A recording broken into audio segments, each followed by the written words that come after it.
Leadership Leavenworth Lansing, that's a mouthful, Class of 2001. I want to welcome you to this informative program today.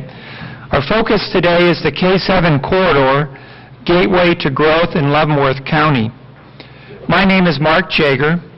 I'm the Senior Executive Officer of St. John Hospital and a member of the Leadership Class of 2001. The Leadership Leavenworth Lansing Class is a project of the Leavenworth Lansing Area Chamber of Commerce. It was initiated in 1985, and we are the 15th class of students that have participated in the program. And it's my understanding that there are something on the order of 200 plus alumni that have come through the class. It's a 10-month program, and it's designed to educate and encourage community leaders by scheduling monthly classes in a variety of community topics and settings. It's also a commitment on our part. It's one day a month, and it's also a commitment on our organization's part to allow us to go through this. Just so you have a sense of the leadership program briefly, the areas that we've covered in our class have to do with government, both Leavenworth, Lansing, and Fort Leavenworth, social service agencies in our community, various businesses, to name a few, Hallmark and Armed Forces Insurance. We've also focused on economic development through the Leavenworth Area Development Corporation. We've had an extensive overview of Fort Leavenworth. We've learned about the educational systems in both Leavenworth, Lansing, Fort Leavenworth, St. Mary College, and the Kansas City Community College. We have one class left, which will focus on law enforcement. We paid a visit to Topeka and visited with our legislators and learned about the judicial branch of the state. We've also had a number of programs centered around leadership in particular. So it's been an excellent class. We're actually finishing up our class this Friday. This is our class project, if you will. Today I'd also like to give some special thanks before we start our formal program to Dwight D. Eisenhower, the Veterans Administration Medical Center, for making this facility available to us and for catering our food service. I'd also like to specifically recognize Carolyn Arter, who's not with us today, who had coordinated the class, and Joe Siebes, who is now coordinating the class. I'd like to also briefly recognize our sponsors who, without their financial support, we would not be able to put the program on today. The City of Lansing, the City of Leavenworth, Commerce Bank, Dwight D. Eisenhower Veterans Administration Medical Center, First National Bank, Fort Leavenworth, Hallmark Cards, Iron Mountain Records Management, Pizza Hut, Riley & Sons, St. John Hospital, and St. Mary College. I want to thank our special keynote speakers today and our panel participants, and I want to thank you for coming today to be part of this educational session. It's our hope that you'll find today's presentations both interesting and informative, but it's our goal that this also be thought-provoking, and that after our formal presentation and our panel discussion, we will invite all of you to participate through a question and answer session. So it's our goal that this be very interactive. Without any further ado, I want to recognize my fellow classmate, Joe Mooney, and Joe will introduce our keynote speakers.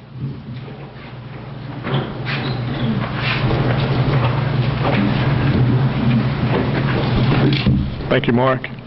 Good morning. My name is Joe Mooney, and I too am a member of the class, and I work at Hallmark Cards. I will be doing the at least presenting to you those individuals who will be making presentations this morning. First, we have the Honorable E. Dean Carlson, Secretary of Transportation for the state of Kansas. In 1995, Governor Graves appointed E. Dean Carlson to be Secretary of Transportation for the state of Kansas. Mr. Carlson has more than 4 decades of experience in the field of transportation. He retired in 1994 as the Executive Director of the Federal Highway Administration, the highest career position in the agency. His 36-year career with the Federal Highway Administration included many positions in various regional offices, as well as the headquarters in Washington, D.C. Mr. Carlson is President of the Board of Directors of the American Association of State Highway and Transportation Officials. His term expires in December 2001. He is also a member of the Executive Committee of the Transportation Research Board and is a member of the Board of Advisors for the Transportation Foundation. In 2001, Secretary Carlson was elected to membership in the prestigious National Academy of Engineers for outstanding leadership and dedication in developing national highway policy, systems management initiatives, and research programs. Election to the Academy is one of the highest honors accorded an engineer. Mr. Carlson has received 15 awards during his distinguished career from President Bush and Clinton, the Federal Highway Administration, the American Association of State Highway and Transportation Officials, the American Road and Transportation Builders Association, the National Research Council, the International Road Federation, and the Road Gang. Mr. Carlson graduated from the University of Nebraska in 1958 with a degree in civil engineering.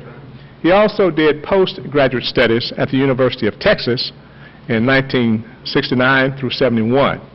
He and his wife, Carolyn, both natives of Holbrook, Nebraska, have 3 grown children and 3 grandchildren. Mr. Carlson.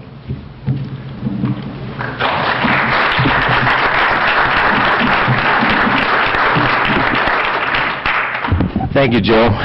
It's a pleasure to be here. I compliment Leadership Lansing Leavenworth. I think it's one of the outstanding programs that cities and the state have here in Kansas, and I was envious because we didn't have it when I was back and growing up in Nebraska, and it would be a real opportunity. I have to say, though, that your hospitality is outstanding. I went to the breakfast for the leadership group and picked up my food and went in and sat down at one of the very numerous empty chairs around the table, and I had the good fortune to sit by Mr. Bill Petrie. If you're familiar with the little issue we have in Bonner Springs, we're going to cut off the access to his bank. And then I sat next to Ms. Logan, and understand that we're in court with them on a condemnation suit on some of their property. We're going to take 16 acres off their farm. So it's nice to know that you're popular right when you walk in the door. Actually, they're delightful people, and we had a very nice discussion, I think, at breakfast.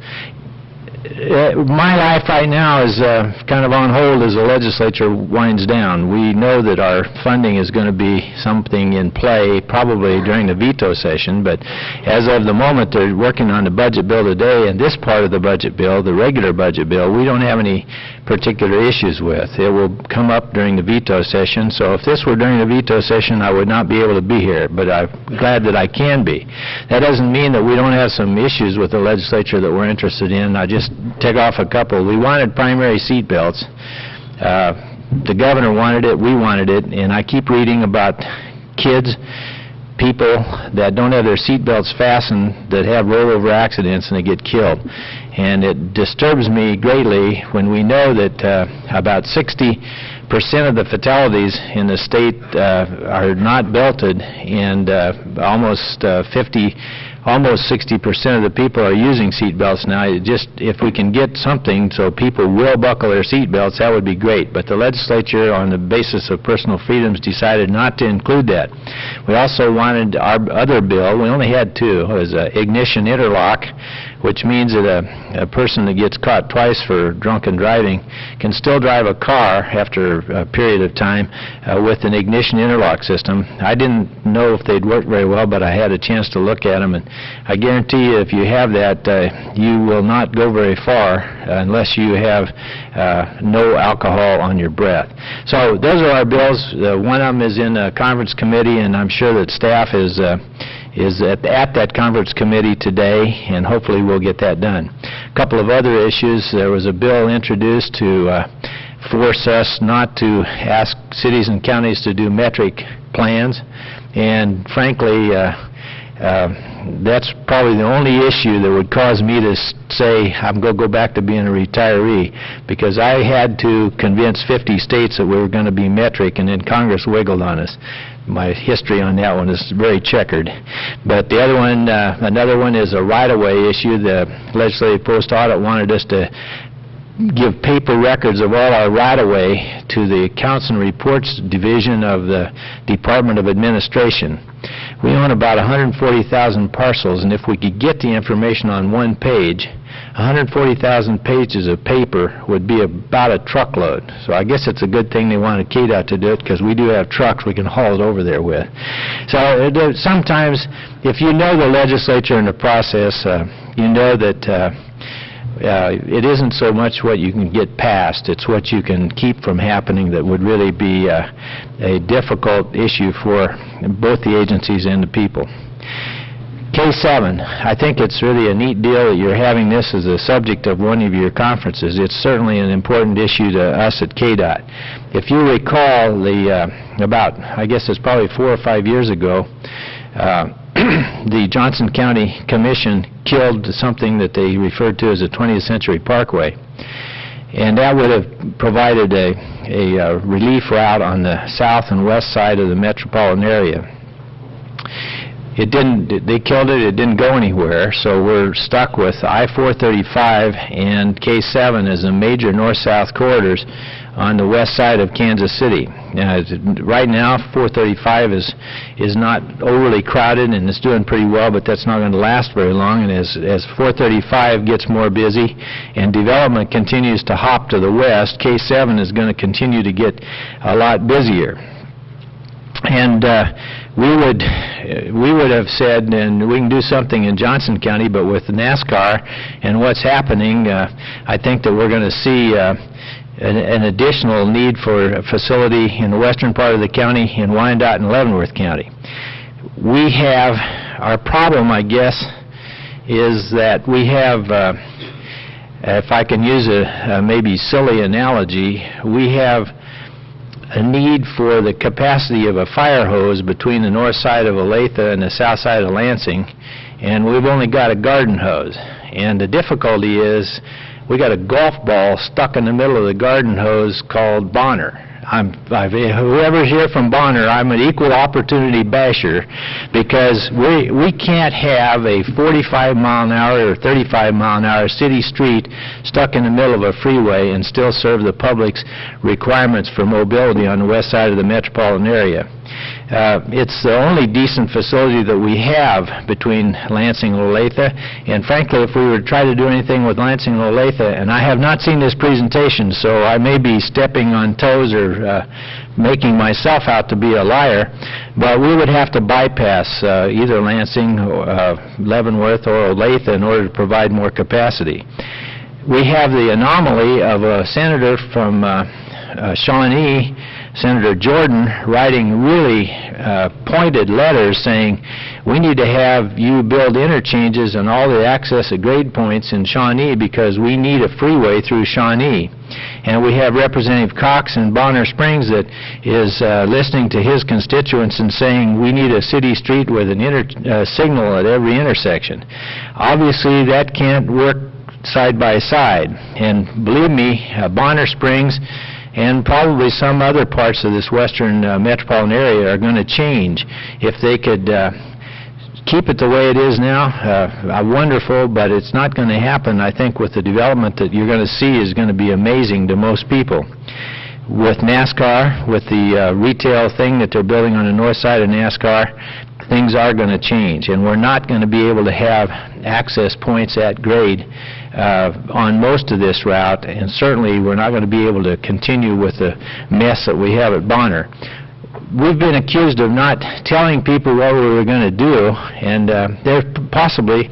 we didn't have necessarily plans for Bonner until the Turnpike Authority decided to move the east terminal about 6 miles west of where it was located at Bonner Springs. And that created a problem for us because what they said they would do is just essentially leave that interchange like it is, and we said, wait a minute, that's a typical turnpike to highway interchange, and it really doesn't serve traffic very well. You ought to put up some money and fix that interchange. So the KTA agreed to put up $5 million to do something with the interchange at Bonner Springs.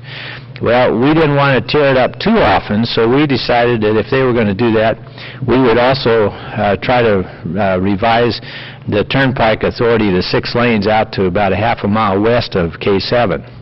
And then when we started to design it, we realized that we couldn't carry the amount of traffic that we would need to carry through Bonner Springs on the existing facility. We came up with a design that will work and will open up both sides of that of K7, particularly the west side, to development in the future by way of reverse frontage roads, which is a kind of a favorite trick of Johnson County. And Bonner Springs doesn't want to give up their access points, and they're trying to essentially develop maybe a 6-lane city street and keep the access points with all the left turns and all the attendant problems with that. There's not very many alternatives to what can be done there. The City of Bonner Springs hired an engineering firm to come up with a different solution, and they did that, and we offered to cost it for them if they wanted us to, and they said, no, it's worse than what you want, so we don't want you to do any more work on it. Bottom line is, us and another engineering firm have tried our best to figure out a way that we can provide better service to just adjacent businesses in that area, and we really haven't been able to come up with anything.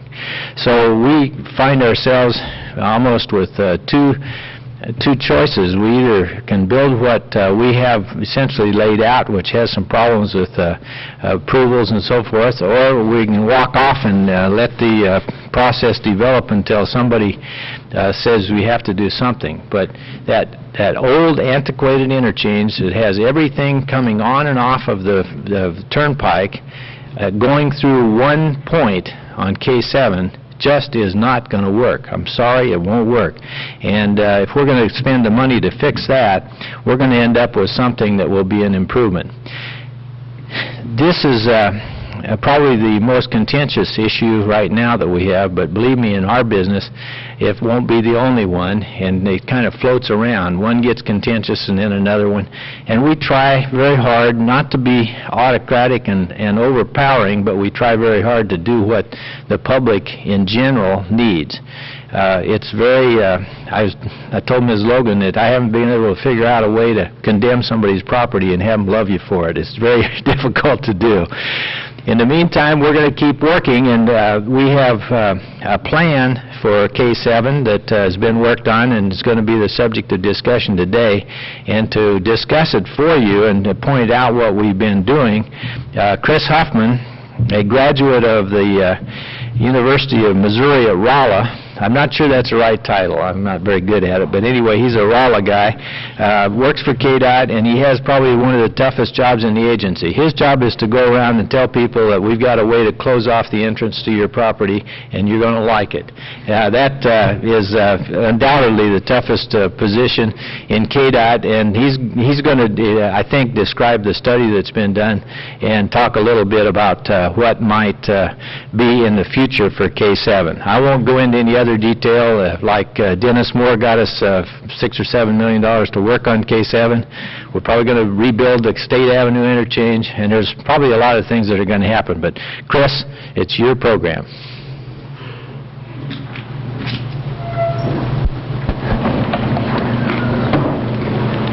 Morning, everyone. I'm going to come up here and speak because I tend to be a little bit of a pacer when we get going on some of the stuff. And Secretary Carlson is absolutely correct, trying to tell somebody that we're going to have to close off your access in order to get everybody, including you, better service, has got to be one of the toughest sells in the world. And it's especially difficult on a corridor like K7. I'm going to try to expand on some of the points that Secretary Carlson made, and also introduce Deb Miller, who is HNTB's project manager on this. HNTB contracted with a partnership that consisted of everybody from Spring Hill to Leavenworth and everyone in between.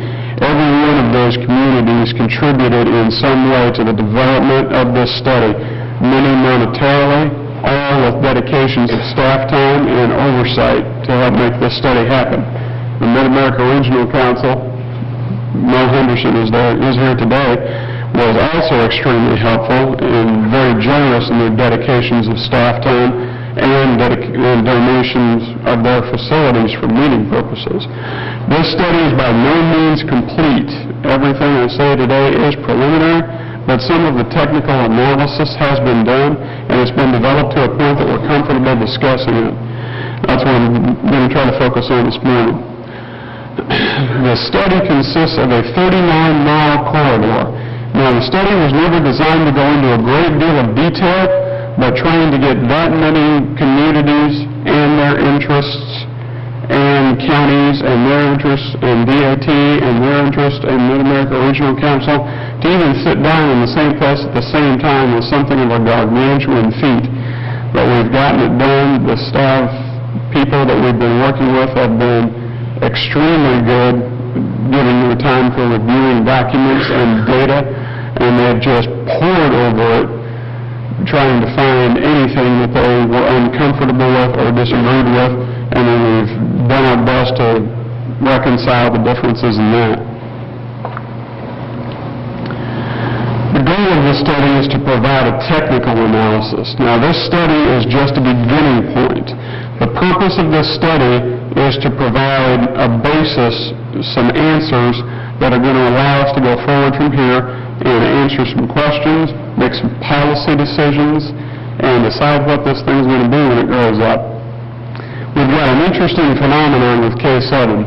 Some of the comments that we've heard from Bonner Springs is just when we're starting to get development, you're going to come in and shut us down. Just when we're starting to get some of the benefits that Johnson County has been enjoying for the last 10 years, you want to come in and wreck everything for us. And it's a very serious concern for that community. But it's a little bit like the old story of the man who commanded his genie to bring him a silver ball, and the genie brought him the moon, and the man stood there and said, well, this is very nice, but I wonder what I'm going to do with it. Everybody out here wants the silver ball. Everybody wants development. It's a good thing for everyone, public sector also, because that means more economic activity, more revenues generated.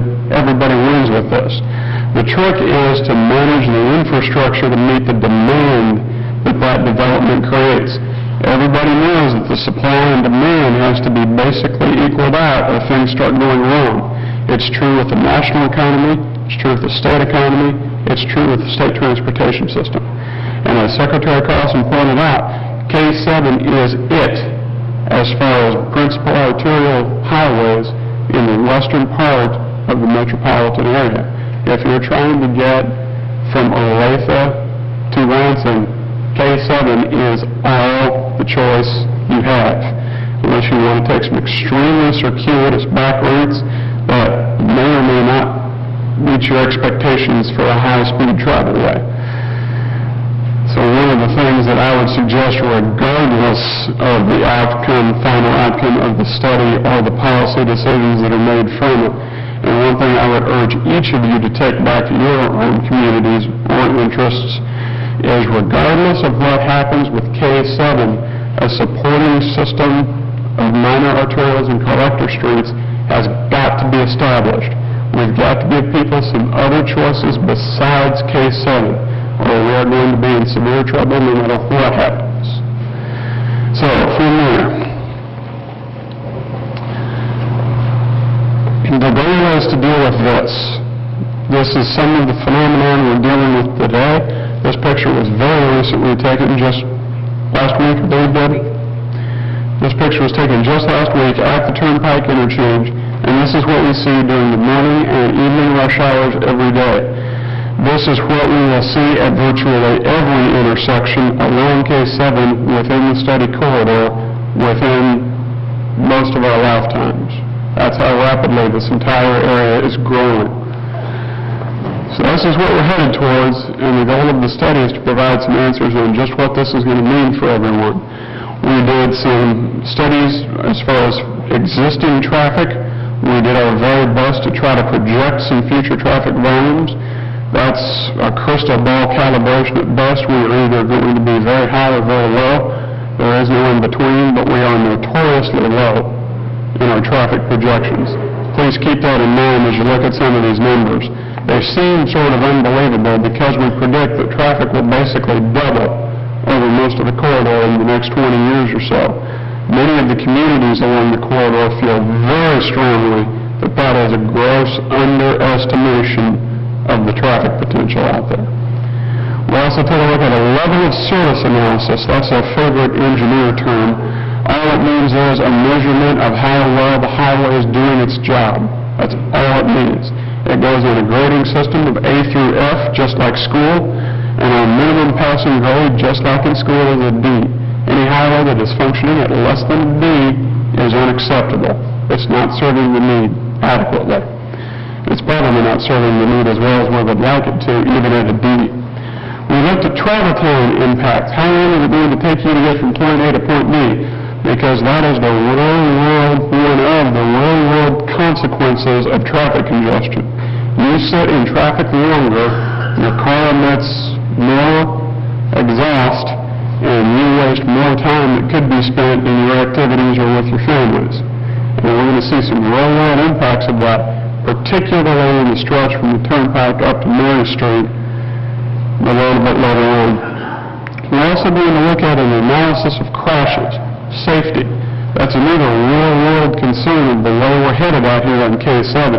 If we allow things to continue the way they are, it will have an impact on safety. We will see more crashes, and they will tend to be more severe.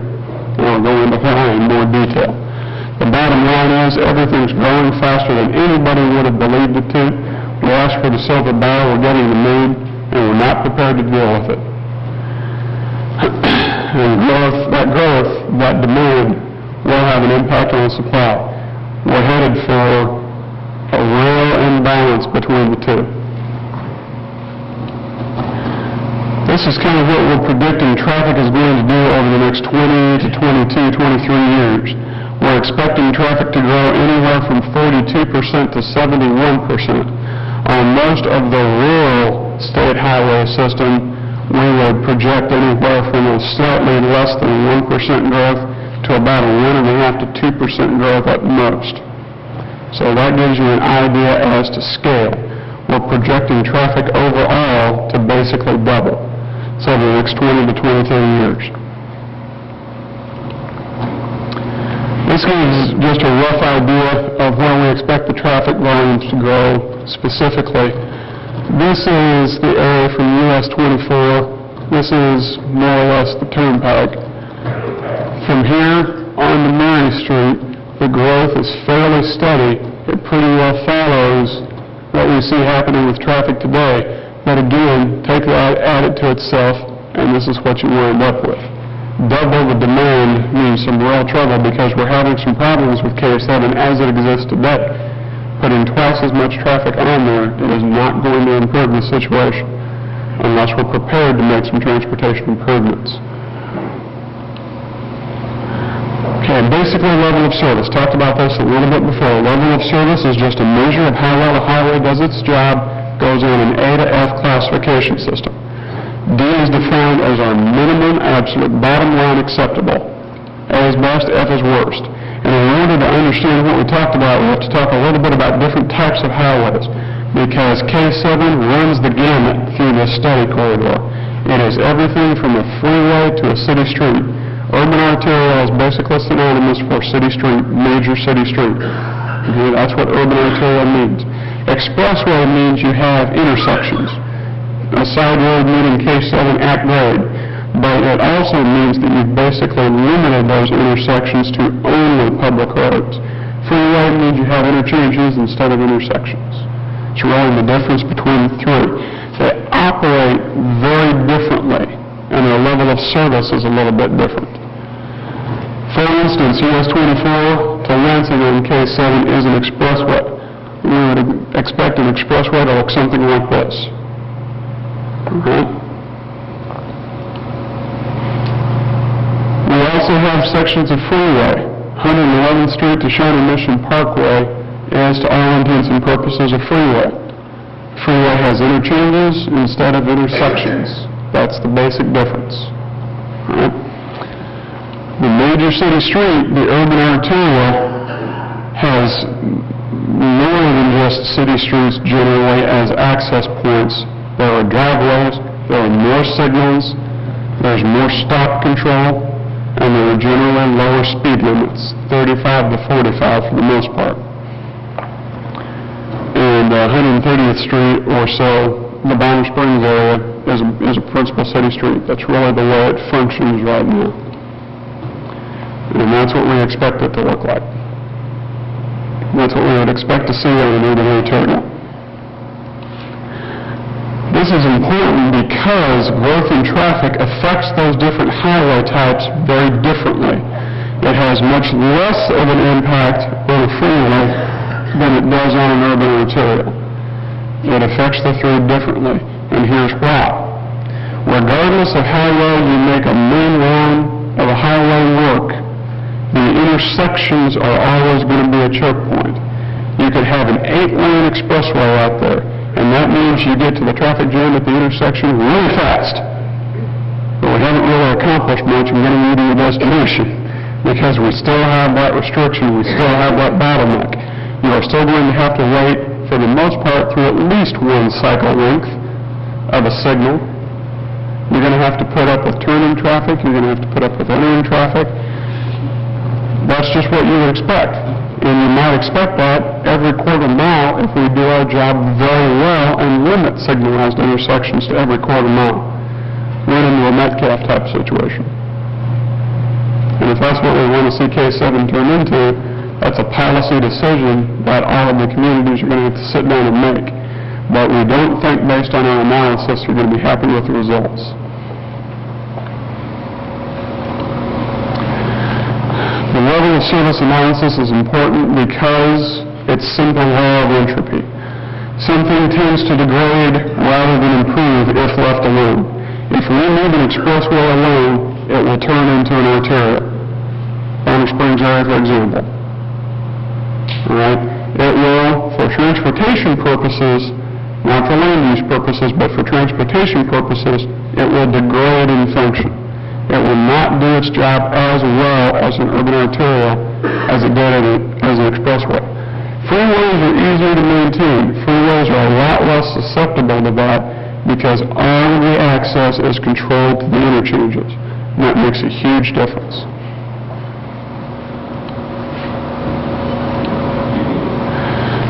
Here are the basic results of what the study tells us.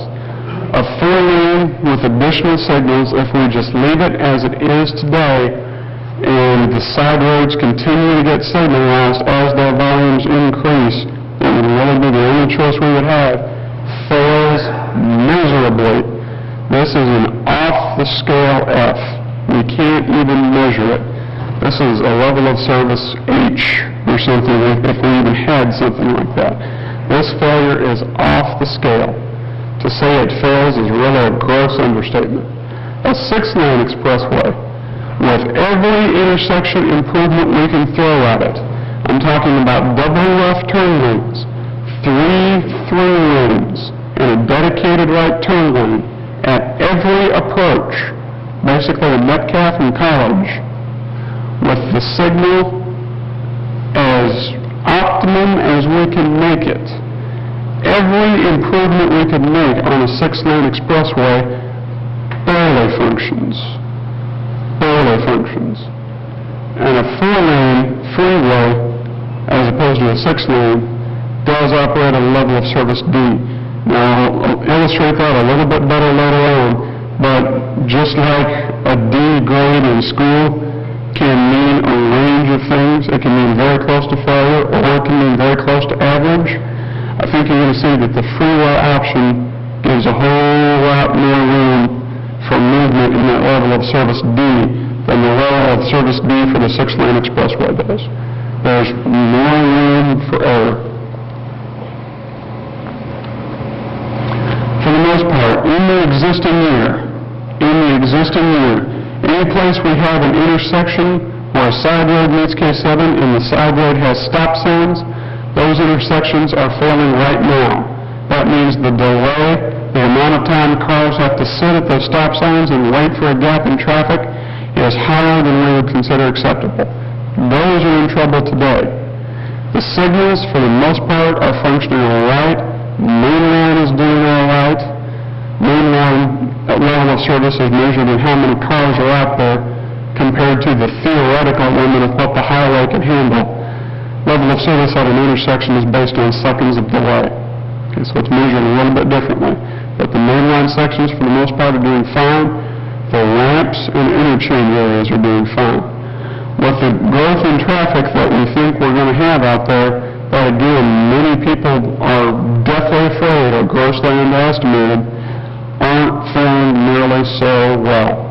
Any place we have an at-grade intersection, even where ramp terminals come into side roads that they're interchanging with, we're going to see problems. One of the things that continue to function well are when you get onto and off of the main line, from or to a ramp. Those are going to continue to do okay. And when you have to merge into traffic from a ramp is going to be doing okay. But if things stand the way they are today, overall, K7 will not function. It cannot function. Here's what this means to you as a traveler. That means more time to get from wherever you are to wherever you want to be. More time in your car, more time with kids whining in the back seat, more time with people putting on their brakes every 50 feet in front of you. However you want to consider it, that means more time to you. We looked at 3 different sections, and the one we're going to focus on today is Turnpike I-70 up to Mary Street in Lansing. We looked at a couple of alternatives. Let's say we can hold the signals to a half-mile spacing, and then let's say we can hold the signals to quarter-mile spacing. There are a whole lot of areas where we're not able to do that. But let's say we do our jobs as traffic engineers extremely well, and that's what we can achieve. We also looked at a couple of different scenarios for the signals themselves. Do we set those signals so that K7 gets as much green as we can possibly give it, or do we set the signals so that the intersection itself operates as well as possible? In other words, do we consider K7 as a chain, or do we consider the intersection on its own? We'll explain this so I don't get too excited. If we let K7 turn into basically a city street with only 2 signals per mile, making K7 as good as we can make it, you can expect an average of almost a minute at every intersection you meet. If we allow it to go to 2 signals per mile, but optimize each individual intersection, now you're looking at close to a minute and a half at each intersection. If we have a signal every quarter mile, about a minute again, and about a minute and a half again if we go 4 signals per mile with each individual intersection optimized. That means that getting from K7, on K7 from I-70 up to Mary Street could take an average of 100 minutes in the afternoon rush, say 4:30 to 5:30. It would be the same in the morning rush trying to get to I-70 on K7. Picture yourself spending an hour and a half or so in your car just to get to I-70. If you get off work at 4:30, normally get home around 5:30, now you're getting home at 7. If things continue the way they are, that's the kind of delay we're looking at. By way of comparison, if we were able to keep it to a true expressway, we would have, 20 minutes or so to travel that same distance. If we were able to convert it to a freeway, 4-lane freeway, it would be about 10 minutes. That's just by way of comparison. That's the way the different types of highways are going to operate.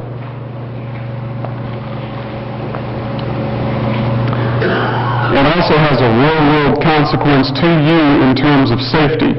How many crashes are going to happen out there? I hate the word accidents. Anytime two physical objects try to occupy the same space at the same time, somebody messed up. Maybe it's the highway people, maybe it's the driver, maybe it's the vehicle manufacturer, but somebody messed up. It's not an accident. It's a crash. And the data included 5 years worth of data, 1995 through 1999, total crashes, and then we looked at fatal crashes separately. Here's what we found out. Overall, the crash rate on K7 is higher than the statewide average. In other words, if we take all the same highway types around the state and compare their crash rates, K7 is higher.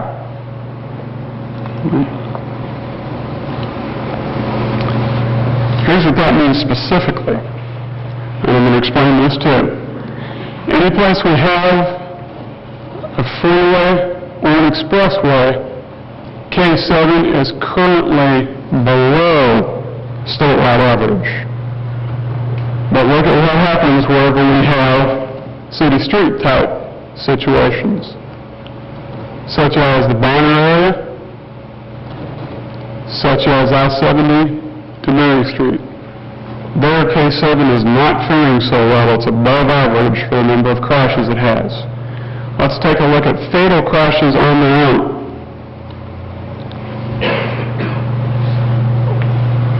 Notice the bar on the right.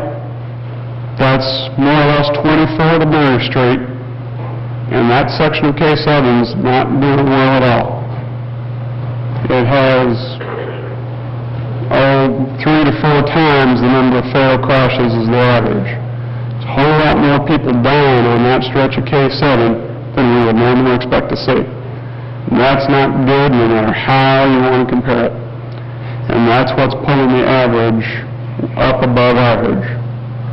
That's what's pulling K7 up above the statewide average. I have a theory on that.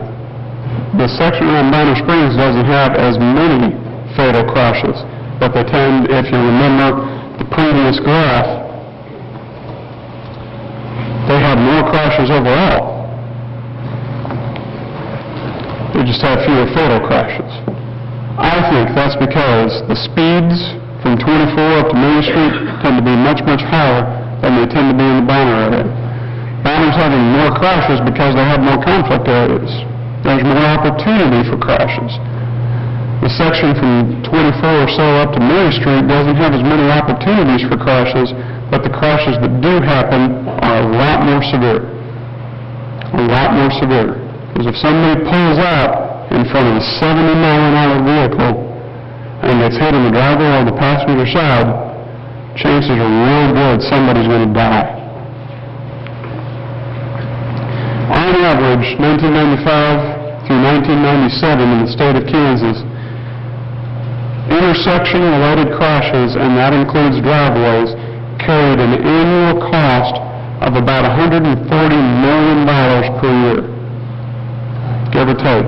$140 million. Now that's a whole lot of money. But tell a developer that they're going to have to spend some more money than they were planning on to put in a reverse access road. It's going to have to be dedicated as a collector street, and you're not going to have access to K7 main line. And oh my God, everybody in the world is fighting you tooth and nail. I've talked to more lawyers in the last 3 years than I have talked to engineers. And I'm not sure just how much I enjoy that. For the most part, they're wonderful people that try to represent their clients, but there's something just that I can't reconcile that in my head. What's the difference there? Well, the difference to the developer is direct cost as compared to indirect cost. $140 million is spread over, insurance, medical costs, costs to repair damage to property, all that kind of good stuff. Every time somebody dies, that means an average of about $3 million worth of loss every time there's a fatal crash.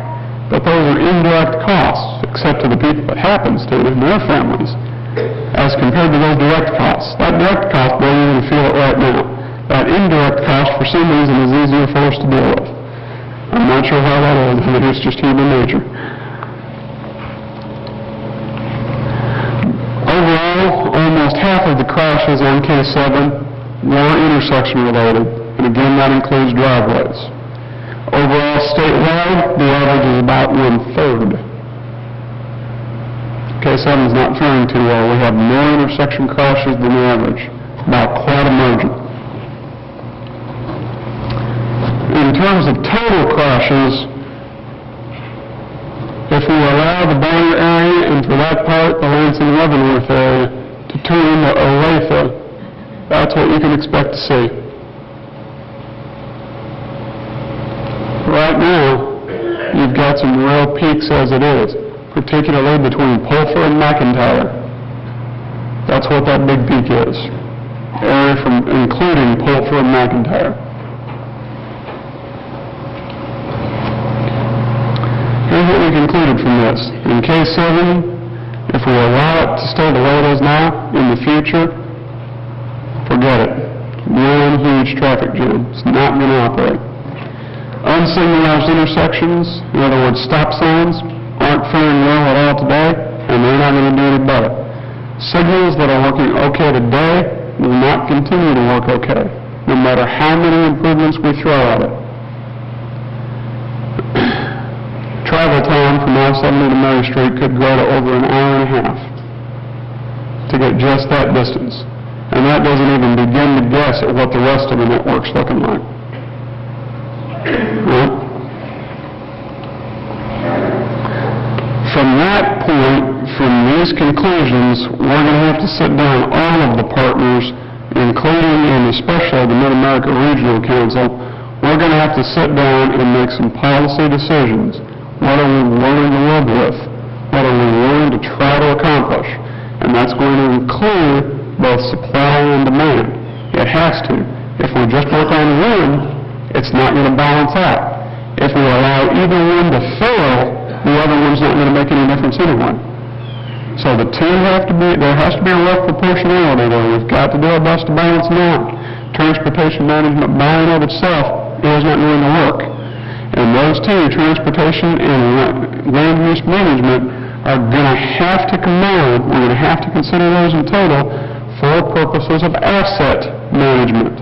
That's a little bit of a new idea, but we all have a multi-billion-dollar investment portfolio in the state highway system. And that doesn't even begin to guess at what we've got in county roads and city streets. Now, let's say I came to you, and instead of being a representative of KDOT, or Secretary Carlson being the Secretary of KDOT, and instead we were coming to you as managers of your investment or retirement funds, and I told you, look, the performance of this fund has been steadily declining for a number of years now, and we know we're not going to be able to meet the demand that we're foreseeing out here, especially as more people start to retire. What we need from you folks is a $13 billion cash infusion over the next 10 years to meet, what, about a third to half of the demand?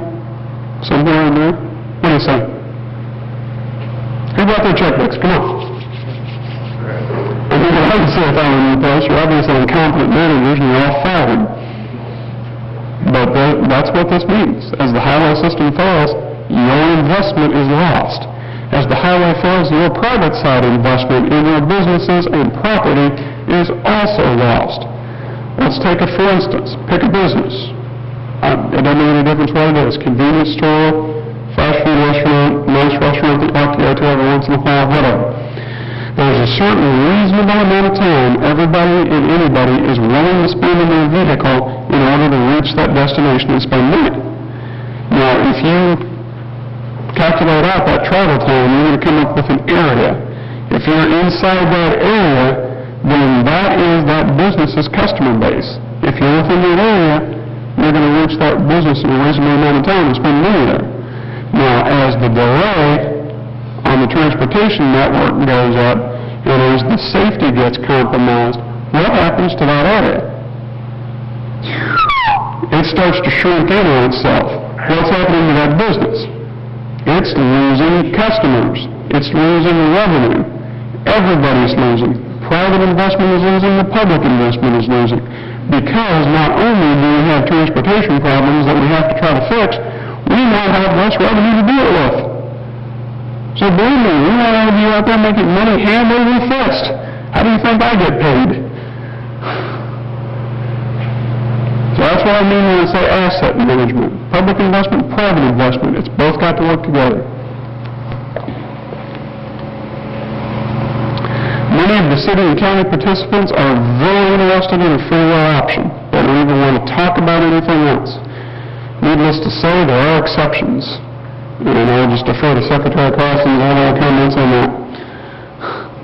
A freeway has more useful life than an expressway does. When we were talking about that level of service D earlier, if we have, on average, about 2,500 cars per hour in a rush hour on any given point on K7, that level of service D on a 6-lane expressway, with every improvement we can throw at it, barely makes a passing grade.